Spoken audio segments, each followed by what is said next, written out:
All right, so a very warm welcome to all of you. As we all know that the coronavirus disease, which is also commonly known as the COVID-19, has wreaked havoc across the globe. Apparently, it is an infectious airborne viral pneumonia caused by a novel virus belonging to the family of Coronaviridae.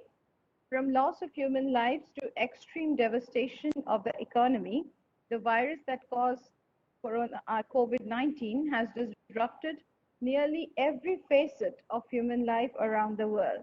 But a lot of questions about the origin of this destructive virus still remains to be known. Apparently, back in 1977 to 1978, there was a about the H1N1 influenza pandemic, which emerged from northeastern Asia and killed an estimated 7 lakh people around the world. Yes, so am I being visible? I'm so sorry for the interruption. So for one, it almost exclusively affected people in their mid-20s or younger. Scientists discovered another oddity that could explain the first. It was virtually identical to a strain that circulated in the 1950s. People born before that had immunity that protected them, and younger people did not. But how on earth had it remained so steady genetically? Since viruses continuously mutate, scientists guessed that it has been frozen in a lab. It was often found to be sensitive to temperature, something expected for viruses used in vaccine research. It was only in 2004 that a prominent virologist, Peter Palese, wrote that Shi-Ming Chu, a respected virologist and a former member of the Chinese Academy of Sciences, told him that the introduction of this virus was indeed thought to be due to the vaccine trials that was involved. The challenge of several thousand military recruits with live H1N1 virus. For the first time, science itself seemed to have caused a pandemic while trying to prepare for it. Now, for the second time in 50 years, there are questions about whether we are dealing with a pandemic caused by scientific research or not. While the Chinese government's obstruction may keep us from knowing for sure whether the SARS-CoV-2 came from the wild directly or through a lab in Wuhan, or if genetic experimentation was involved, there are innumerable questions that need to be answered. We need to know. To enlighten us more on this issue, we are fortunate enough to have with us a very, very eminent guest.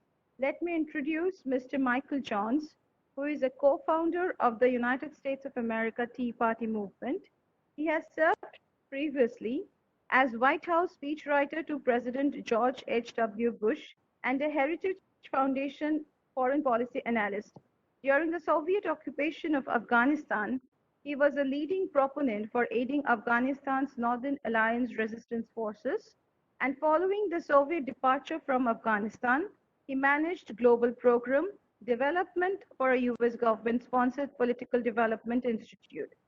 Sir, we are very pleased to have you with us today, and thanks a lot for your precious time. Welcome to our channel. With your kind permission, may we proceed? Yeah, thank you so much for having me, and thanks for all the great work that you've been producing. And I think it's been very constructive, hopefully for the citizens of India and of the world who've had a chance to see it. I think it's very important right now that we educate individuals on what is an indisputable, emerging, and very significant threat, maybe almost certainly the most significant threat of our lifetime in China's Communist Party.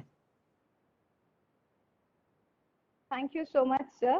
So we are really looking forward to be enlightened by you about this very devastating thing that has come into our lives. And we hope people will learn about this and would definitely, get aware about the virus, and probably we can have better ways to deal with it if it strikes back in the future. So here goes my question. The first question is, do you think that this COVID-19 pandemic is a state-sponsored bioterrorism? Well, let me state firstly that it is just about indisputable that it originated in the Wuhan Institute of Virology. This was a thesis that I put forward really from the very beginning of the pandemic. It was the most logical explanation, and sometimes logic in the absence of facts, and we were denied access to facts, or we would have had them, suggested that. But since the case is only built, and now we have the former director of national intelligence of the U.S., who is really was there for the critical period of time and has reviewed the intel that we have available. And I think he's the leading intelligence agency in the world, the United States, and also the House Foreign Affairs Minority Staff, which has also put together a report. Both of them conclude with near certainty that this was a product of gain of function research within the Wuhan Institute of Virology, and that upon its so whether it was consciously released as an act of terrorism against the world remains a possibility. If you were trying this as a legal case, the way I've argued is you would start with the question of motive.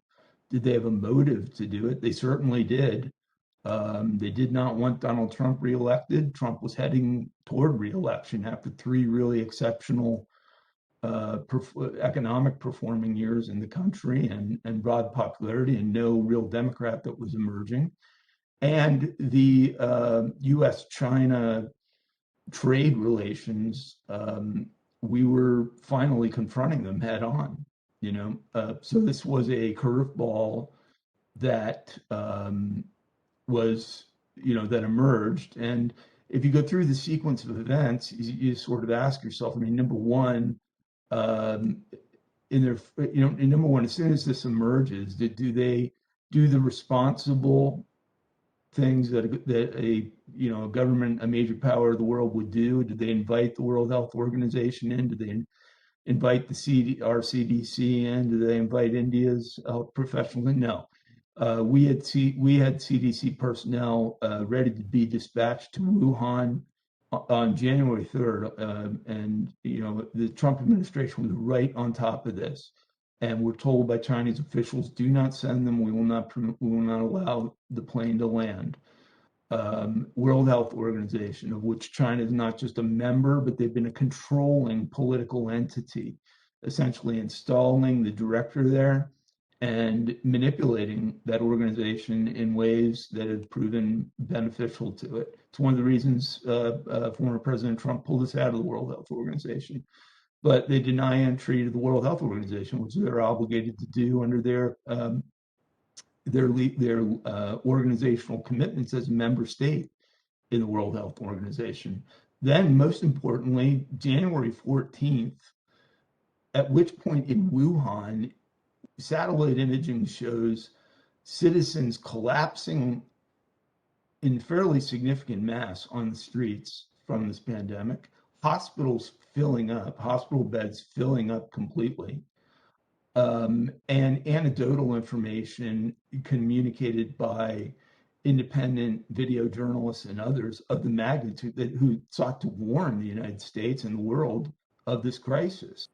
And they did everything they could to deceive the world, to mislead the world about the about the obvious human-to-human transmission of it and the threat that it represented. And in fact, told the World Health Organization, which very irresponsibly took the CCP's word for this, and now iconically on January 14th issues that famous statement that Chinese officials had informed them that there was no evidence of human-to-human transmission on the novel coronavirus. And of course, there was from in China and in Wuhan, there was nothing but evidence of human-to-human transmission. So that clearly was designed to mislead. And then you kind of go to the next step and say, okay, well, one of the things, if you were seeking to be a constructive force on this, a responsible force on this, is you would agree that allowing infected individuals to leave Wuhan was detrimental to the rest of the world. Instead, they put into place, um, essentially barriers around Wuhan and refused any domestic travel out of Wuhan's airport, but they allowed their international travel to go forward unimpeded. So flights, including with infected individuals, arrived in other countries in Asia, throughout Europe, in Italy, and in the three major airports of the United States that China flights arrive in JFK in New York, LAX in Los Angeles, and San Francisco. And in fact, the first identified case, I think there's since been an earlier identified case in the United States, but essentially our patient zero was an individual who had been in Wuhan just several weeks previously in the state of Washington. So denying us access to the Wuhan Institute of Virology, denying us access to the lab samples. They destroyed the lab samples. They precluded the labs from speaking. They misled, which is diplomatic talk for saying lied to the world about what they knew about it at that point. And then when President Trump properly puts in the travel ban on January 30, you might recall they called it an unfriendly measure, suggesting basically that there was no basis for it and that it was a provocative measure, when in fact it was one of the most important presidential decisions that President Trump made in those 4 years of his term. It likely, it's very difficult when you have hundreds of thousands of Americans who died from COVID. And of course, I don't want to diminish the impact on India. India was second, I believe, in total cases and third in fatalities in the world from this. So you've also been, one of the largest victims of China's Communist Party's acts here. But that was the responsible step, was to stop the bleeding. It's kind of rule number one in the management of any crisis, is you can't really necessarily undo damage that's already occurred, but you can stop the bleeding and the future. And had President Trump not put into place that January 30 travel ban, it's a difficult message to swallow, but it's factually true that the hundreds of thousands of Americans who died from COVID could have been clearly into the seven figures, and many lives were saved from that. And China, as opposed to welcoming it as an understandable and responsible measure, lambasted it, suggesting it. And then, of course, they attempted, both in their disinformation campaigns, to mislead the world about the origin of this pandemic. On one hand, in their intel services, suggesting somehow that it initiated on a military lab, which they wouldn't even acknowledge officially. That's how absurd that allegation was. But secondly, in their official statements, and by the way, I've appeared with spokespersons of the China Communist Party and engaged them on this issue, because one of my theories is they are trying to present themselves as some sort of world expert on this virus. And my view is, their position simultaneously is we don't even know what country it originated in. And my view is, if you haven't figured that much of it out, on which there is uniform consensus, not just on the country in which it originated, but the specific city, then your expertise doesn't go too deep. The list goes on. I mean, many of the whistleblowers disappeared, as is wont to happen under China's Communist Party. People that represent any threat to their totalitarian control of messaging routinely disappear in China. So there were videographers who disappeared. There was a doctor who was warning, who died of the disease, and in the view of many, including individuals I personally have communicated with. was mistreated in that hospital and could well have survived. So they did everything they could to suffocate the reality of this. And let me just sort of address finally the wet market lab, the wet market thesis, which was absurd to begin with. Okay, like they labeled the idea that this originated in the Wuhan Institute of Virology a conspiracy theory. The real conspiracy theory was the wet market lab, because what would have been involved in that would have been essentially obtaining bats from these locations down by the Laos border, which is 800 to 1,000 miles away from Wuhan, transporting them on the ground in what would be a day to 2 days of ground travel. No one infected the whole way along, not the people who acquired the bats, not any of the people who come into contact with the bats along the way. And then all of a sudden, the first cases identified in China happened to be several employees of the Wuhan Institute of Virology, and then individuals who live within several kilometer radius of the institute. So it didn't make common sense, even in the absence of concrete intel. But we now have access to the concrete intel. And that idea, to answer your question, as far as the United States is concerned, and I believe as far as just about every Western democracy is concerned, has been discounted.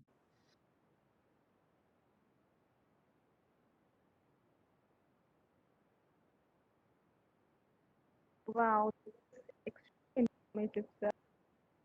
I hope we have some discussions ahead. Sir, do you think that was a Chinese initiative to revise or disrupt US-led global order?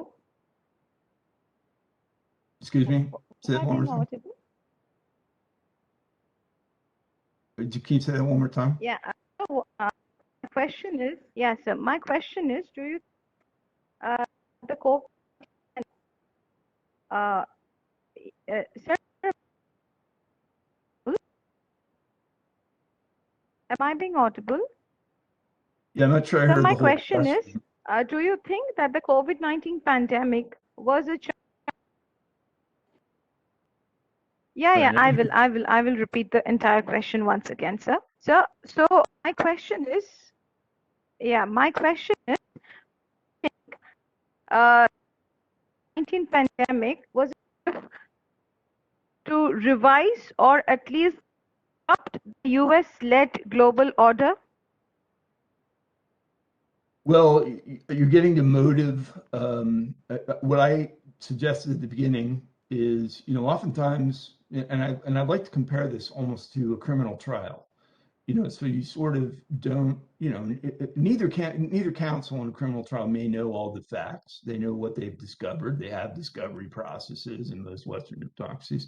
So we have information, not all of it, but a lot of it. But one of the first questions before you even get into the information is you say, did they have a motive? Did they stand to possibly benefit in any way from facilitating the release of this onto the world, and particularly in disrupting the United States in an election year where, prior to the pandemic, it certainly appeared to anyone with any political sophistication, and I certainly would have put forward this thesis, that President Trump was headed to 4 more years.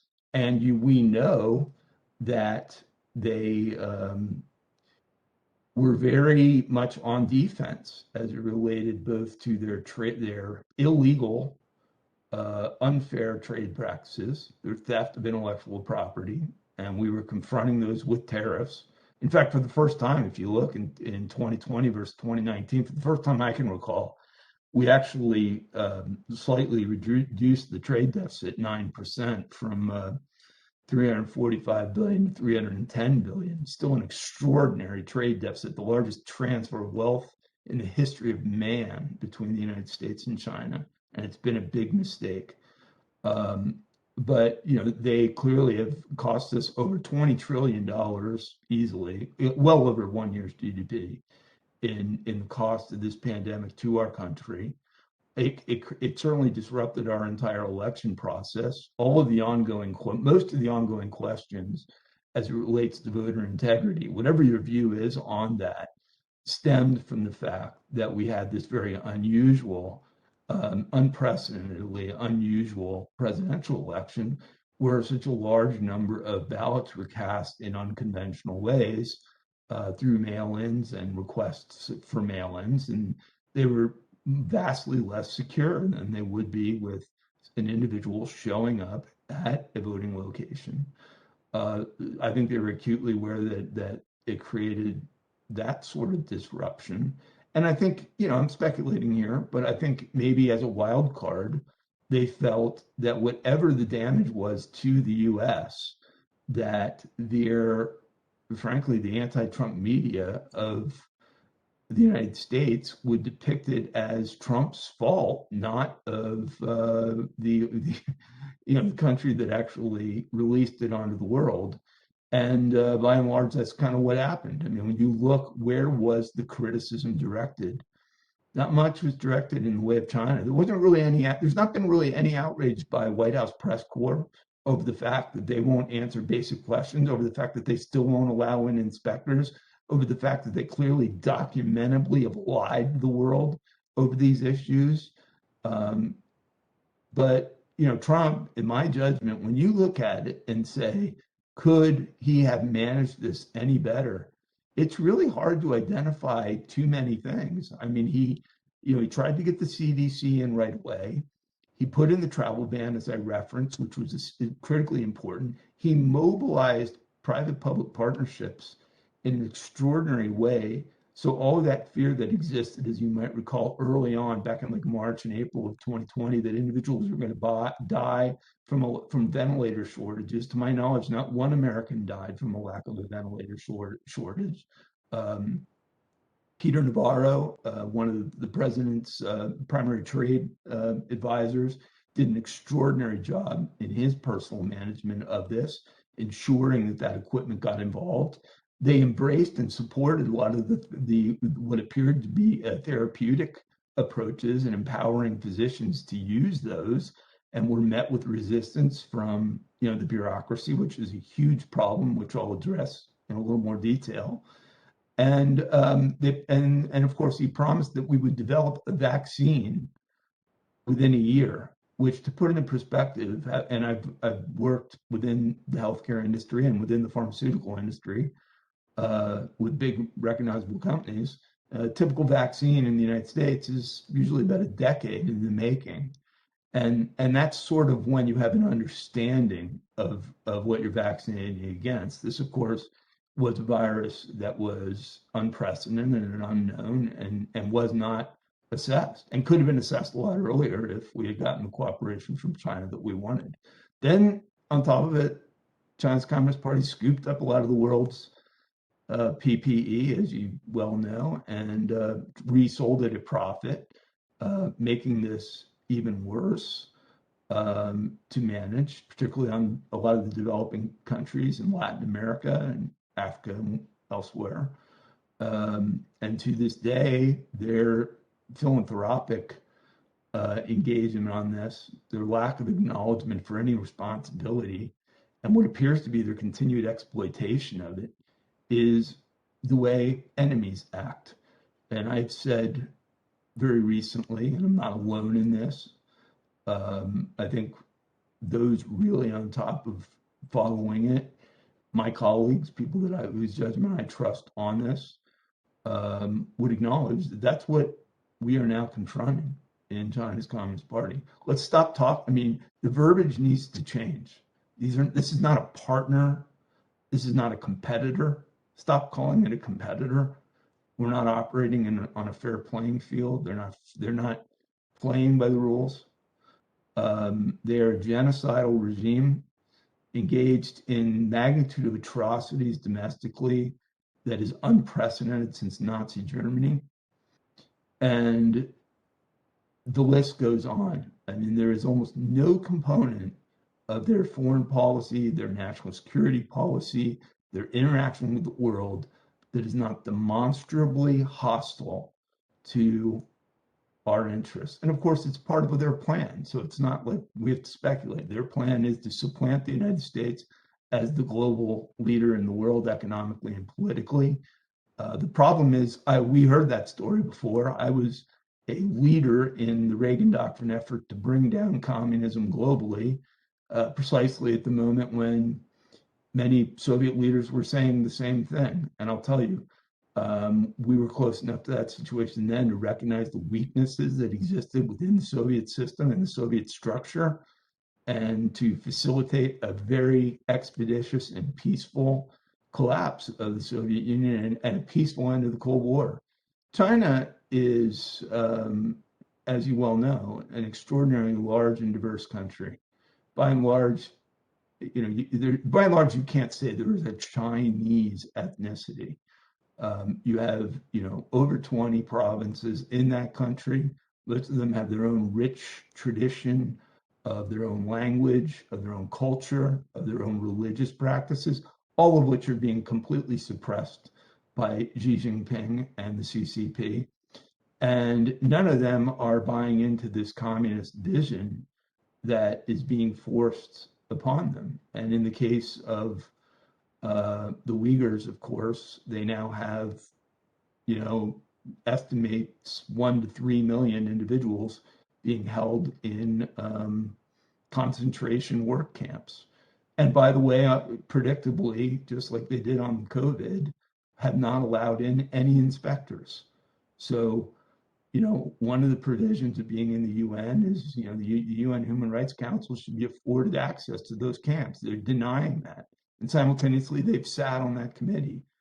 So we're having to listen to China's interpretation of human rights situations around the world in places like India and the United States, which are functioning democracies. And here you have a regime with a president for life. Just imagine that, a president for life, who's accountable to no one except maybe some of his elitist peers within the China's Communist Party, who operates with full control over every component of that country, and does it in the historical spirit of communism. We need to remember, it's not said enough, the Bolsheviks were very involved in providing guidance to the CCP and to Mao in setting up China's Communist Party, and they took a very different and much more nuanced approach at first. But frankly, in the total number of innocent lives taken, China's Communist Party has taken more innocent lives than any government in the history of the world, exceeding even, that of Stalin.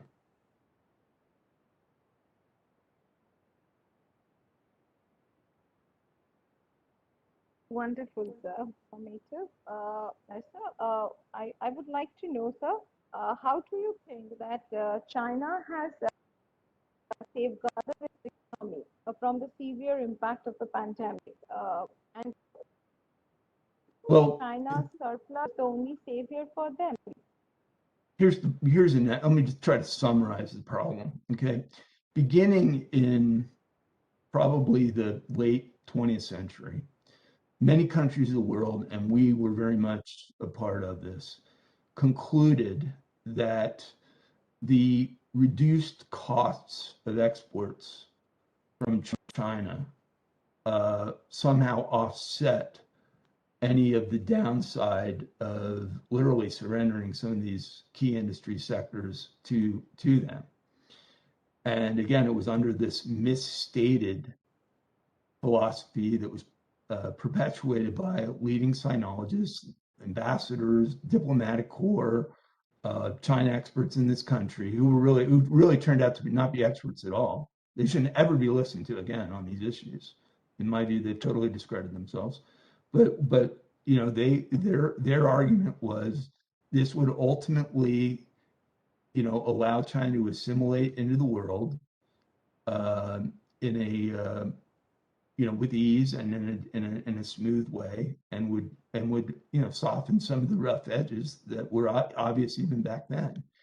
And instead, as you know, they have put into place all sorts of policies. One, you can't do a joint traditional, uh, you can't open a business in China. I mean, you have to partner with China's Communist Party. You have to show them the way all of your products work.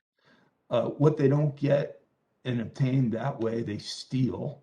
The magnitude of cost to Western major economies of their intellectual property theft is untold. They have within their doctrine an obligation of all citizens and all companies that they are ultimately basically accountable to the direction of China's Communist Party. This also, when I hear like Anthony Fauci speak about his so-called peers in China, he seems to either not understand the way China's Communist Party functions, or he does understand and is misleading us. I don't know which it is. I'm not inside his head. But anyone who has even a rudimentary understanding of how the CCP functions knows that nothing gets done in China without the CCP's oversight, and nothing of the magnitude of, certainly a BSL-4 lab, which, by the way, they're building 2 or 3 more of right now, 2 or 3 more Wuhan Institutes of Virology, gets done without the direct oversight of the CCP, and in this case, also the PLA, their military. Now you look at the issue of, you mentioned the economy, but you also look at their military ventures throughout this whole thing. So knowing that the world is having to deal with this pandemic that they released, onto the world, consciously released, I'm stating that. Now, whether it was developed with the purpose of releasing it, or whether it was accidentally released and then permitted to be released onto the world, is still something that needs to be definitively answered. But there's no disputing the fact that they put out no effort to contain it. And in that, you sort of then ask, well, from the standpoint of the military undertakings, for instance, did they sort of acknowledge, hey, look, the world is facing this huge global pandemic. The last thing we need to be doing is, being militarily adventuristic and exploiting the weakness of these countries? Or did they seek to exploit the weakness of the countries? They expanded their engagement in the South China Sea. They've threatened the independent nation of Taiwan and continue to do so militarily, verbally, and in other ways. They violated the agreement that they made on Hong Kong, which guaranteed 50 years of independent governance and their independent autonomy on their laws, and instead just abruptly canceled all of that in the middle of it, and have arbitrarily detained Hong Kong students and Hong Kong protest leaders and disappeared other individuals there. They've expanded their atrocities against the Uyghurs. They had a military incursion and set up military base camps on the Indian border designed to threaten our friend India and to divert your attention at a moment when you need to be focused, understandably, on containing the pandemic. I think and they continued their massive level of intelligence operations abroad and disinformation abroad. Their space defense continues to, move forward aggressively. I think it represents one of the greater threats that we exist.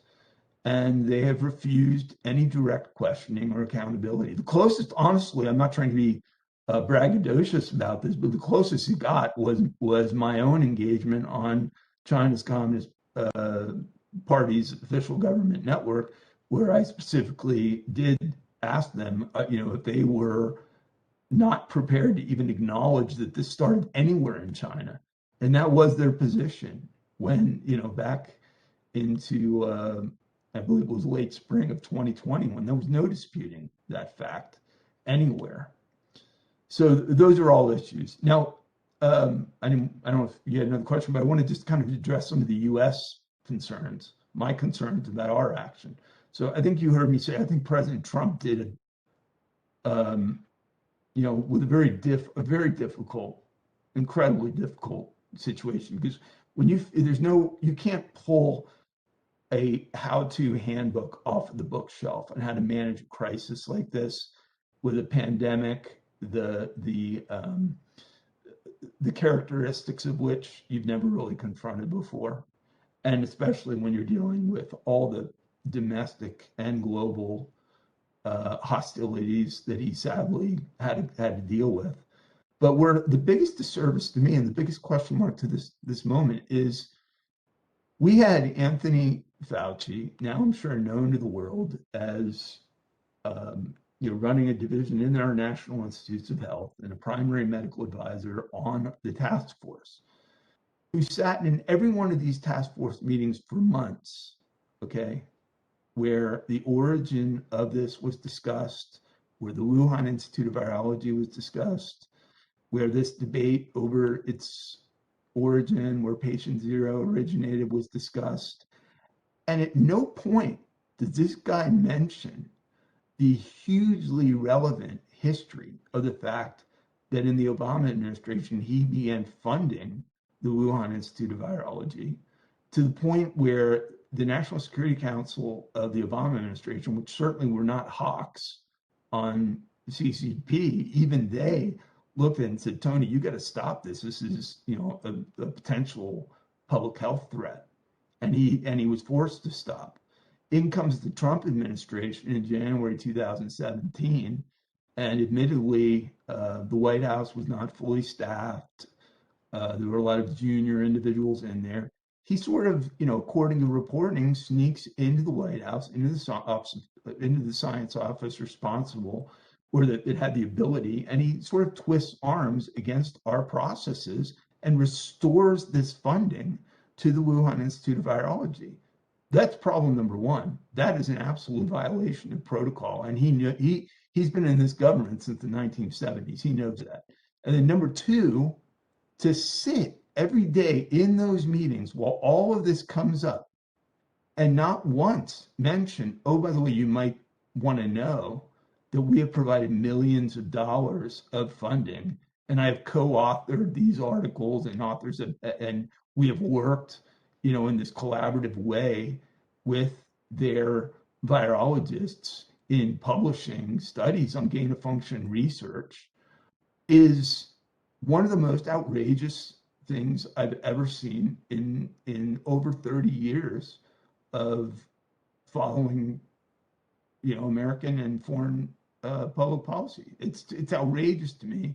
And the only thing that's a little more outrageous is that more people aren't outraged by it. It's, to me, utterly indefensible. And it's inexcusable when he testifies for Congress to see these Democrats lavishing praise on this man, because that alone should be a basis for his termination and maybe more. But there is nothing, as far as I know, from the beginning of this pandemic that he got right. He was against the travel ban that Trump put in place. He would have allowed ongoing travel from China.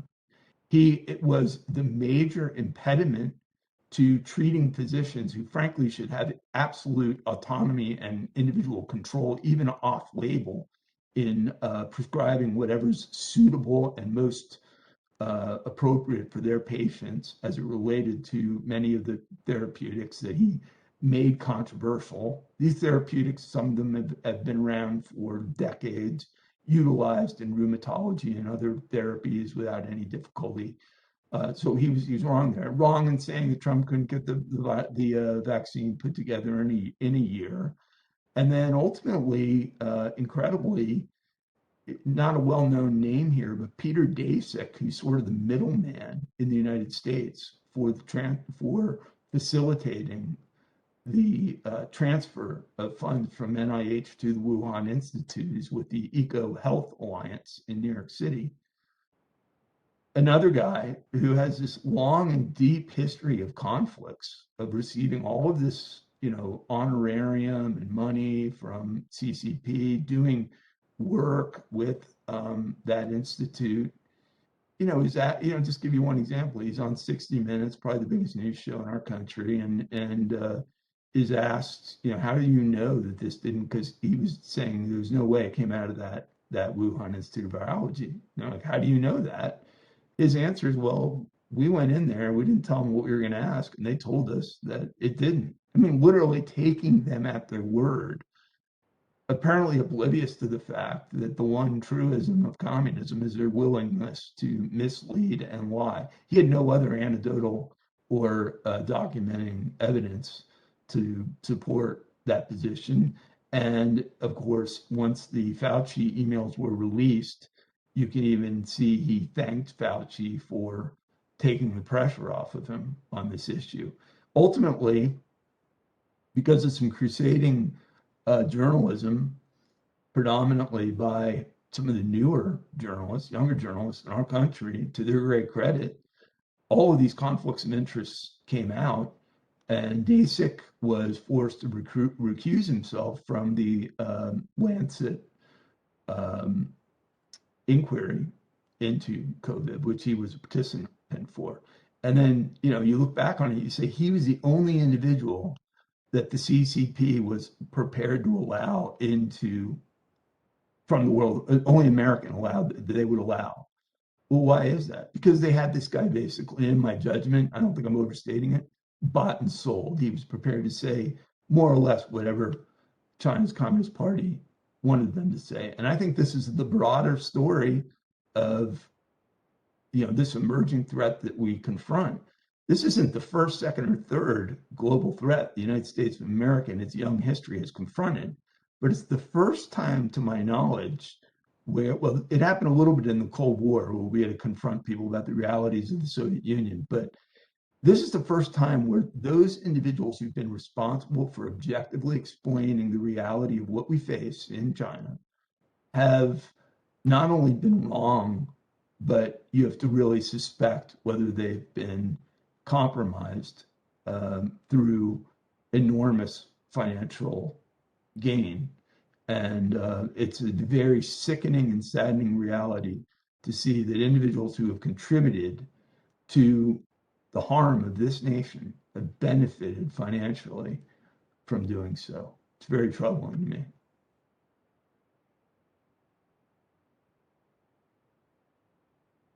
Thank you, sir, for this illustrative answer. So from terrorism to pandemic, I see communists have left no wage of communism has done, and probably that's what communists are going to do. In this scenario, sir, we are very cautious the Chinese propaganda, but about this nation. What should we do about China? What should the world do? Well, the first thing that needs to be established. Yeah, it's a very important question. It's a very good and important question. Here's what we do. Number one is we look at things sometimes, this is what the US needs to do, but one of the reasons it was important to me to take a few minutes to talk to you is that I think India is a key player in all this. And I think the US-India alliance has never been more important. We need to act together on this. Japan is part of it. South Korea is part of it. We need to confront the reality that we are facing a hostile regime that has defined itself by every metric as an enemy. Right? And I understand that term is difficult to digest because we've been told the exact opposite for so many decades. But throughout all these decades, they've been involved in violating agreement after agreement, exploiting scenario after scenario.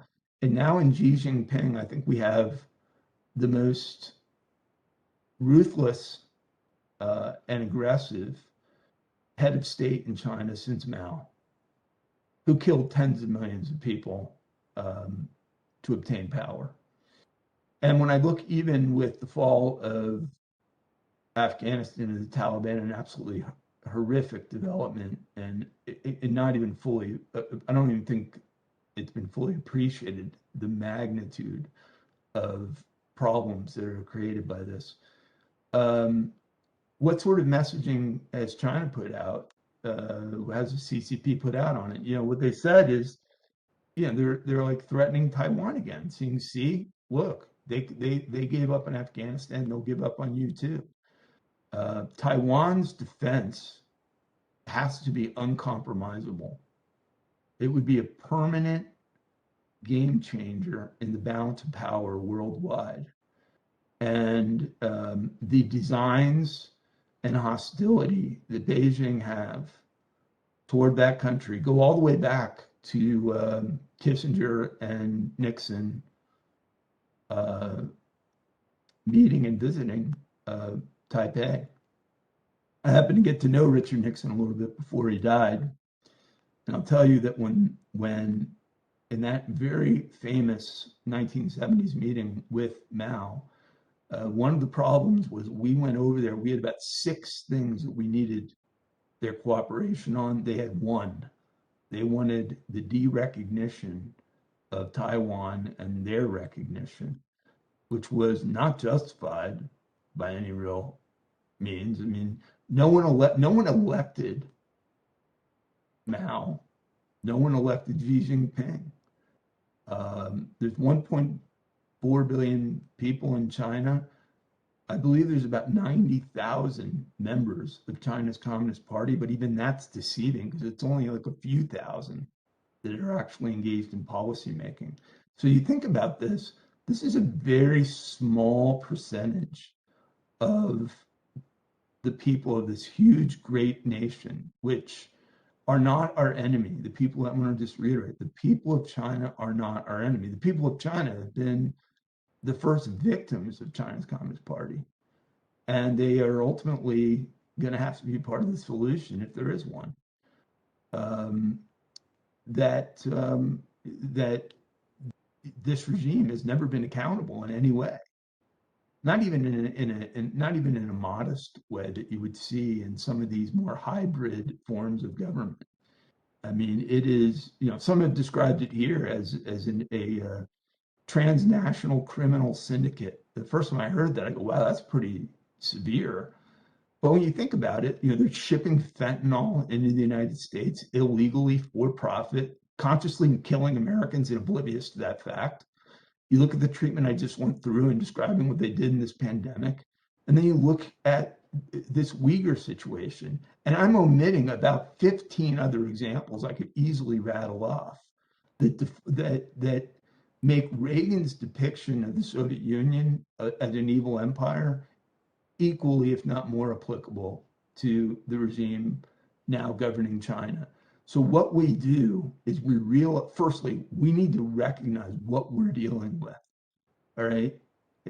Once you recognize that, then you deal with the fact of the threat itself. And the problem and the challenge is it's not the traditional threats that we're accustomed to in the Cold War era. They, as you know, have immense cyber security and cyber theft capabilities. Just ponder this fact. They in the 1990s stole all of the classified governmental employees' information from the Office of Presidential Personnel in the White House, including my own, as I was informed. And they've broken in and stolen credit records from tens of millions of Americans in Equifax. There's nothing that has been beyond the pale. They tried to steal our vaccine information, famously trying to break into the UK academic institutions that were involved as partners of ours and into, major US pharmaceutical companies engaged in that research to try to steal that. I mentioned the intellectual property theft. I mentioned the complete disregard for human life. I didn't mention the live organ harvesting, which is the most graphic and horrific thing I think I've seen in my life. But they are literally taking dissidents and Uyghurs and without anesthesia, extracting organs from their body and selling them on the open market in what has become a multi-billion-dollar industry. You add all that up and you say, the description of this as a transnational criminal syndicate is a pretty accurate one. It's not one that you're going to read in traditional mainstream media because they're behind the times, though there has been some crusading reporting, I would say. I'd be fair about that. New York Times, Wall Street Journal, and I've seen it, India media as well, that, I will give them credit. It takes a lot to get over there and to do that kind of work, and we need more of it. We got to get into these camps too. Though the story of never again after the Allied powers liberated the concentration camps, this promise was made to the world and to ourselves that never again would we stand on the sidelines as mass genocidal atrocities were inflicted on an ethnic group. Well, never again is not hypothetical. Never again is happening right now as we speak. And there has really been no accountability at all, much less steps toward ending it. We need to insist on getting into these locations. We need to insist on the immediate cessation of it. That to me is the most important first step. It's not even the punitive measures, because the punitive measures are important and have to come. But the most important thing is to save the lives of those who are endangered by this evil regime and this evil ideology. And if you don't think it's evil, I think you have to go back and allege basically that there is nothing happening to the Uyghurs. They're doing great, which I think is probably what the CCP spokesperson would say, and that they're not engaged in live organ harvesting. And my rebuttal to that was I could produce 1,000 whistleblower witnesses on all of these issues, and more than convincing amount of information to show it's indisputably true and it's happening. So one of the lessons of history, and when you confront a threat of this magnitude, there's a snowball effect that occurs. Every day that you're not acting is a day when they grow stronger, and potentially we grow weaker or with less resolve. And as you likely know, following this issue, one of the theories behind us being misled so graphically on these issues is the managed decline philosophy, that the individuals who put forward this philosophy have been acutely aware that what they're saying was fundamentally inaccurate, but they felt that they were serving some higher cause and avoiding conflict between these two regimes. What an absolute disservice that was. Firstly, it's not indisputably true that that's a fact. The United States of America, I want to point out, continues to be the greatest superpower in the world, despite China wanting to present itself in certain ways. I mean, this is a country with a fraction of our per capita GDP, a fraction of our innovation capability, and what it has achieved, it is stolen, and it is achieved through basically violations of standard global citizenry.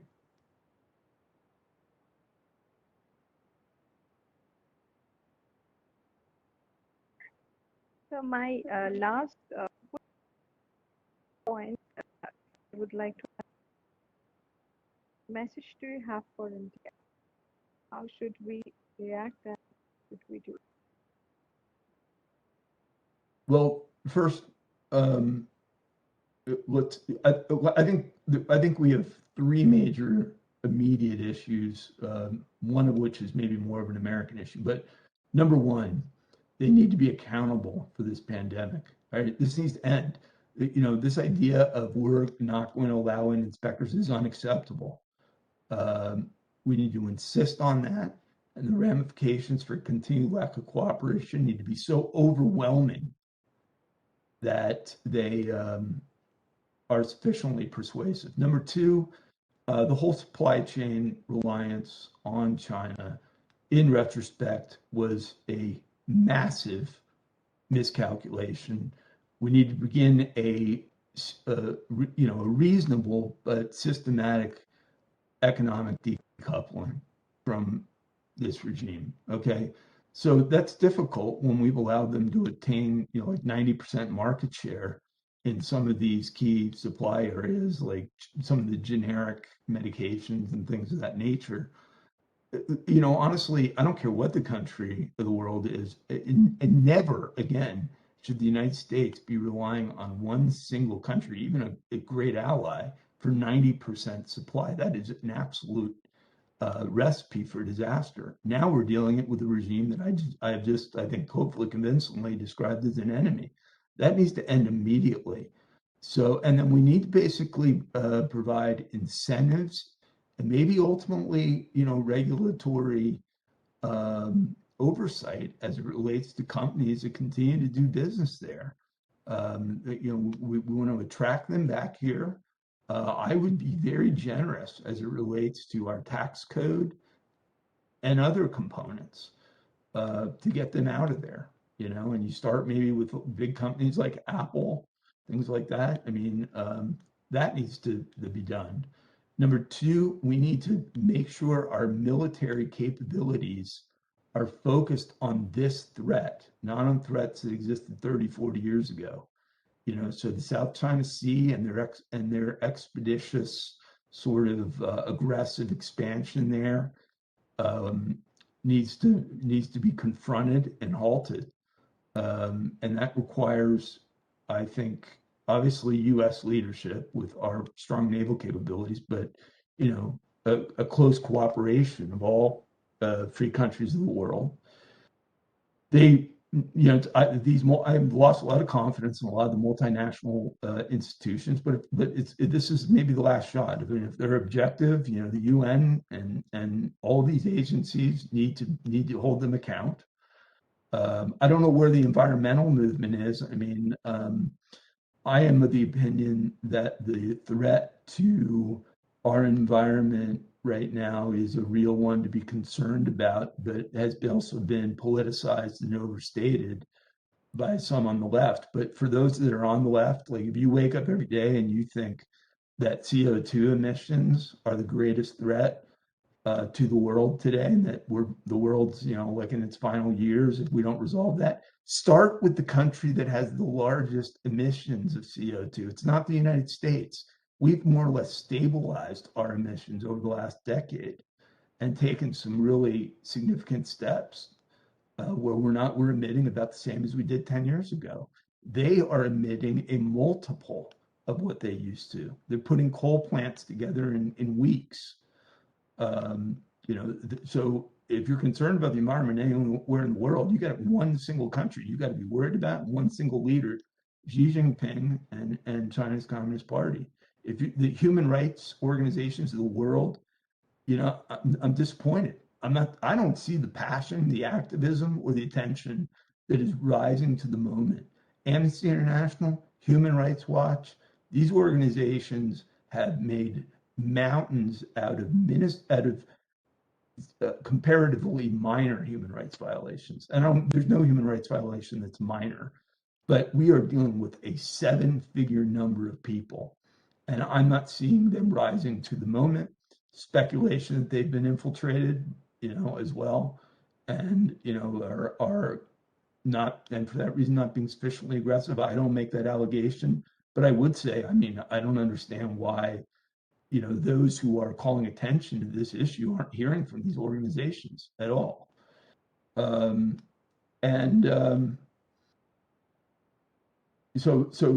number one, and then COVID, they're going to need to be held economically responsible, and the options need to be assessed.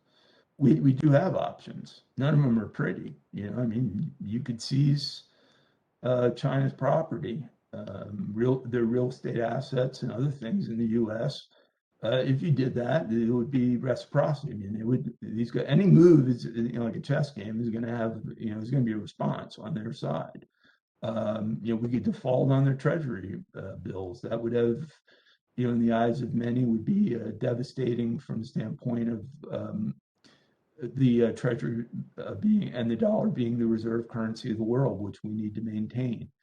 But all of these, they have got to ultimately assume responsibility for this. This is not the responsibility of the working man and woman of India or of Mumbai or of Cleveland, Ohio. This burden doesn't fall on their shoulders, and it cannot be allowed to. And this is part of a recognition, part of the populist movement that I think is a global movement now of the world, where the small man and woman have been victimized for way too long by the doings of an elite of the world. In this case, like I said, a couple thousand people in a country of 1.4 billion who've done extraordinary harm. Look, you can't designate a country genocidal and then put sanctions on a few individuals and call it a day. That is a very rare designation. I can only think of a handful of examples. I think we did it with Rwanda. I think we did it in Bosnia, Pol Pot in Cambodia, perhaps. It's in post-World War II. This is the single largest human rights fire alarm that's gone off ever, and that means the ramifications to that regime need to be, measured by the magnitude of the offense. And I'm very bothered by this idea of people saying, well, maybe we won't participate in the Olympics. They are killing hundreds of thousands of people. They have millions in work camps. There are, the atrocities are so graphically horrific. I almost don't like to talk to them about them publicly, but we're reaching a point where that needs to be understood.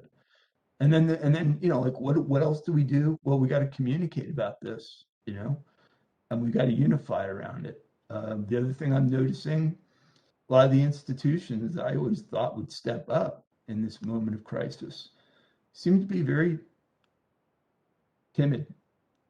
And a lot of that has to do, in my view, with the fact that one successful area of China has been they have exploited the openness of Western countries to infiltrate a lot of our institutions, including those that traditionally would sound the alarm on a crisis like this. So, as you may have seen, I believe we have a crisis of leadership in Washington, D.C. on all fronts. The final point, which I felt is a U.S. one, is, there's the credible allegations of CCP interference in our November 3 election. That's described by many as an act of war, if that's in fact what they did. And we need to be getting to the bottom of that. And all those people who want to get to the bottom of the Russia collusion allegation, which turned out to be a big nothing, should be at the forefront on this one, because this is a vastly more credible allegation than the idea that the former president of the United States was colluding with Vladimir Putin, who I think he's met like maybe 3 or 4 times maximum.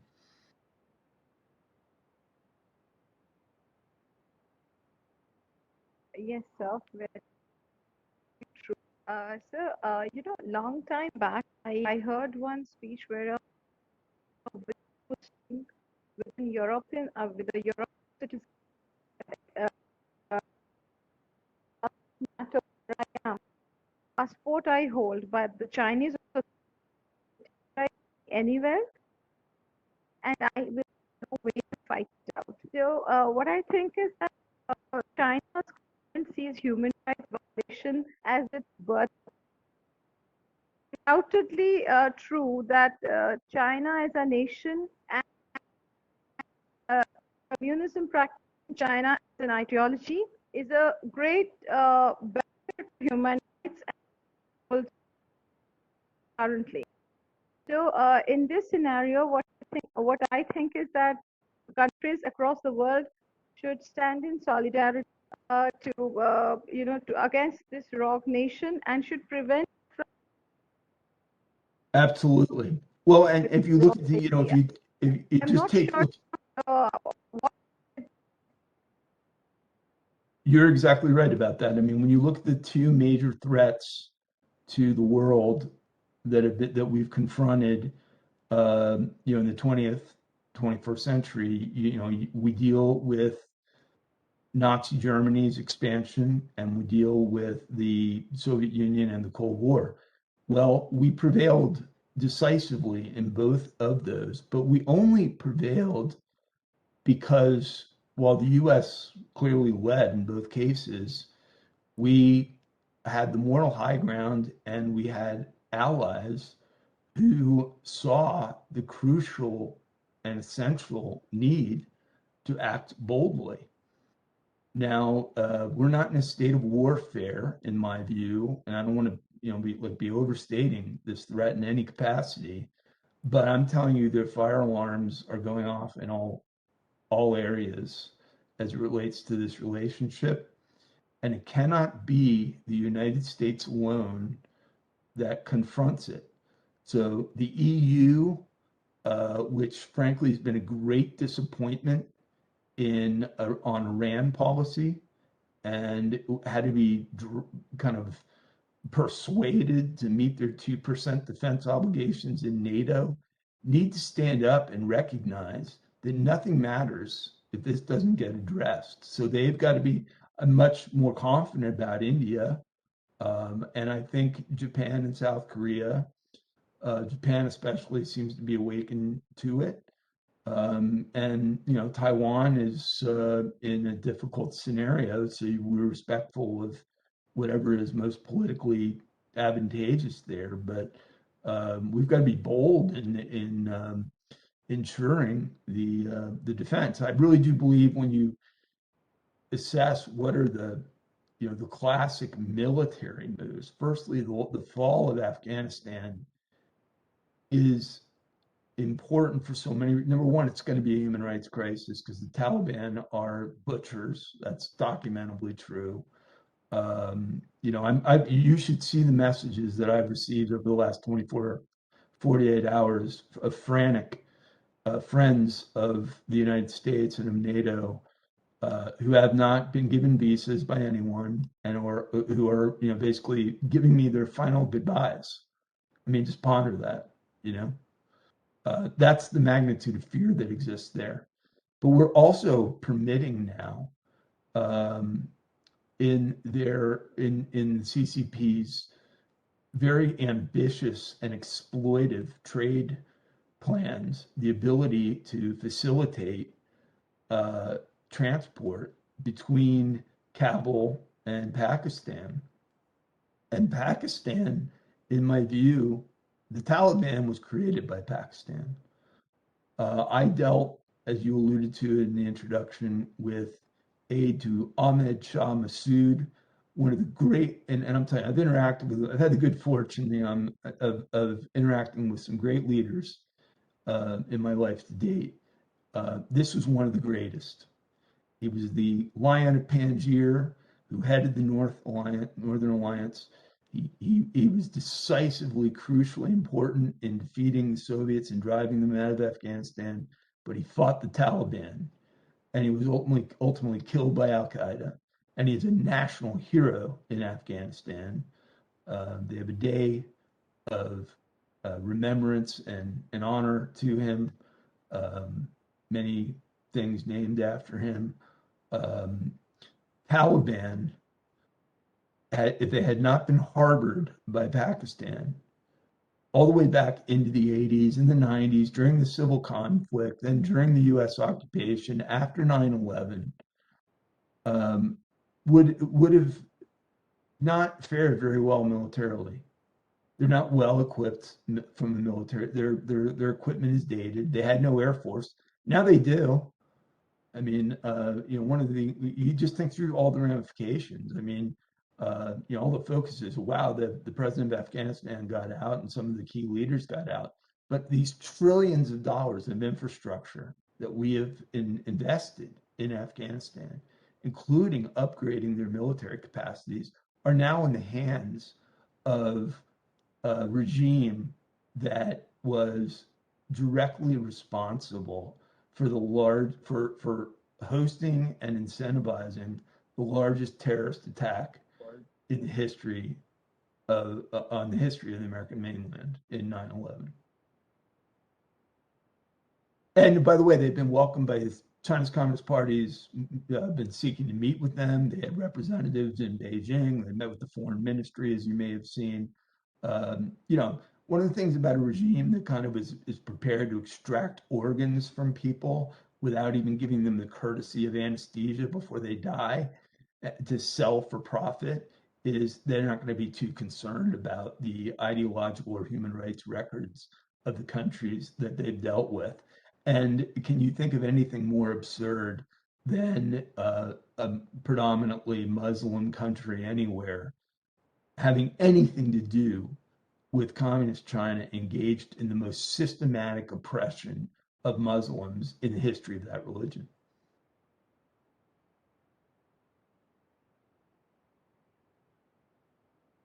Very true. And very relevant, size, and very enlightening for all of us. I'm sure you would have watched it or will watch it in the future. And be aware about the upcoming challenges that we are going to face as a community, as democracies of the world, as we all know, the democracy be I mean, the oldest and the largest democracy of the world. I mean, US and India, the collaboration between these two nations strengthen and we can fight such rogue nations and such difficult scenarios. Well, and let me be honest, I really these are hope not always you have liked talking to us. and these are not always governmental solutions, all right? Sorry, You know, I've worked at pretty much the highest levels of government, but I've also led the largest grassroots political movement, non-candidate affiliated political movement in the history of our country. And I am continuously impressed by what people can do of goodwill. And I would hope that globally, as much as I kind of consider myself a nationalist and I respect anyone who puts their country first, I respect Indians who put India first. We have a lot of common ground, and we need to forge, you know, and maybe in a formal organizational way, ways that we can collaborate, communicate, and build, you know, a massive amount of support with really strategically developed objectives and relationships with governmental allies and others, you know, including businesses. There's been no pressure on businesses at all to get out of China, much less to get out of the obviously the area where where Uyghurs are being utilized for forced labor on, you know, for export of products that we're consuming. I mean, those companies should be completely banned from any degree of export to the United States if they're utilizing Uyghur labor in their production, and I know they are.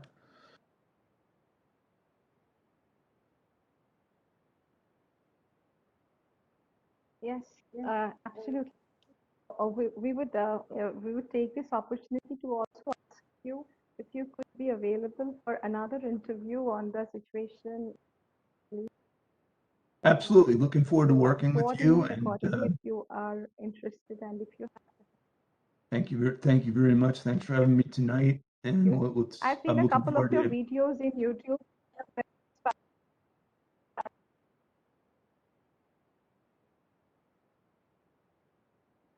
Okay, you're breaking up a bit, but let me just say thank you for having me. I'm extending my good wishes to you know, our friends in India. I thought of President Trump's many accomplishments. I thought his visit with President Modi was immensely impressive.